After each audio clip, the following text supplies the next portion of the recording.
বেহালায় BJP নেত্রী বৈশালী ডালমিয়ার বাড়ি লক্ষ্য করে বোমা ছোড়ার অভিযোগ।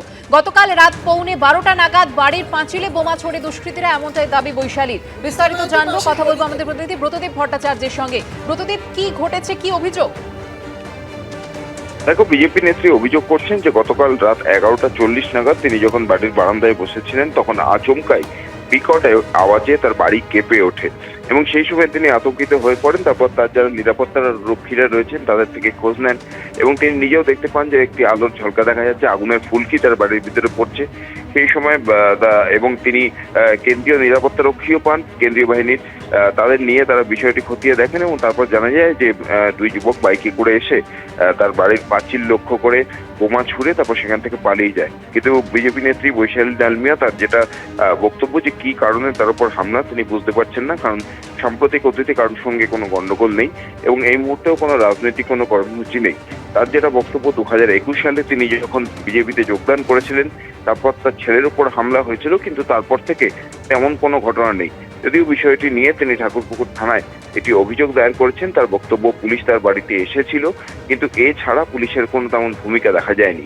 আজকে তিনি তার বাড়ির যে সমস্ত সিসি ক্যামেরাগুলি রয়েছে সেখান থেকে ফুটেজ সংগ্রহ করবেন এবং সেখান থেকে কারা ছিল ঘটনার নেপথ্যে সেটা জানার চেষ্টা করবেন এবং একই সঙ্গে পুলিশকে সেই ফুটেজ তিনি হস্তান্তর করবেন যাতে এই ঘটনার নেপথ্যে কারা রয়েছে সেটা জানা যায়। কিন্তু তার পাশাপাশি বিজেপি নেত্রী এটা অভিযোগ করছেন যে শহরের বুকে তিনি যেখানে থাকেন বেহালা চৌরাস্তার একদম কাছে এবং সেইখানে কিভাবে এই ঘটনা ঘটতো পুলিশের নজরদারি নিয়ে যেমন প্রশ্ন রয়েছে, তার পাশাপাশি দুষ্কৃতীদের দৌরাত্ম্য যে রাজ্যে বাড়ছে সেই নিয়েও প্রশ্ন তুলেছেন তিনি।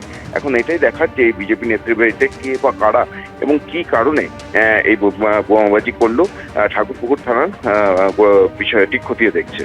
সুপর্ণা, ধন্যবাদ। বসে আছি, দিয়ে আমার ছেলের সঙ্গে কথা বলছি, হঠাৎ করে এত জোর আওয়াজ হলো, পুরো মনে হলো আমি ভাবলাম ভূমিকম্প হয়ে বাড়িটা ভেঙে পড়ে গেলাম আমরা, বা আমার পেছনেই বাজ পড়লো, এমন হলো। তারপরে পেছনে তাকিয়ে দেখছি পুরো ডালা ডালা আগুন, সারা বাগান অবধি চলে গেছে, এরকম ডালা ডালা আগুন। আমি তো এরকম জীবনের সিনেমাতেই দেখেছি যে গাড়ি ব্লাস্ট হচ্ছে, উড়ে যাচ্ছে, সেই রকম টাইপের পুরো, আর পুরো অরেঞ্জ হয়ে গেল এই জায়গাটা। পাড়ার লোকেরাও সবাই বেরিয়ে এসেছিলেন, এনাদেরও জিজ্ঞেস করলে ওনারা বুঝতে পারবেন। আর এখানে দুটি ছেলে আমাদের দাঁড়িয়েছিল, তারা বললো যে দেখেছে যে এখান থেকে বাইকে করে দিয়ে এরকমভাবে ছুঁড়ে দিয়ে গেছে। আমি ঠাকুরপুকুর থানায় ফোন করেছিলাম ওসিকে, তো উনি বোধহয় পাঠিয়েছেন গাড়ি দিয়ে। দেখুন সব ভেঙে টেঙে সব একাকার কাণ্ড হয়ে গেছে। আর উনি পুলিশের জিপ এসছিল, এসে ওনারাও সব কী সব দেখে টেকে ছবি টবি তুলে নিয়ে গেছেন। বিজেপি নেত্রী বৈশালী ডালমিয়ার বাড়িতে বোমাবাজি এদিন রাত 11টার পরে আচমকাই তার বাড়ির সামনে এখানে বোমাবাজি হয় বলে অভিযোগ। আমি একটু দেখাতে বলবো আমার সহকর্মী বিশ্বজিৎকে। ঠিক বাড়ির যে গেট রয়েছে সেই গেটের পাশে ঠিক এই জায়গাটাতেই বোমাবাজি হয়েছে এবং এখনও দেখা যাচ্ছে যে বেশ কিছু সুতলি সেগুলো পড়ে রয়েছে।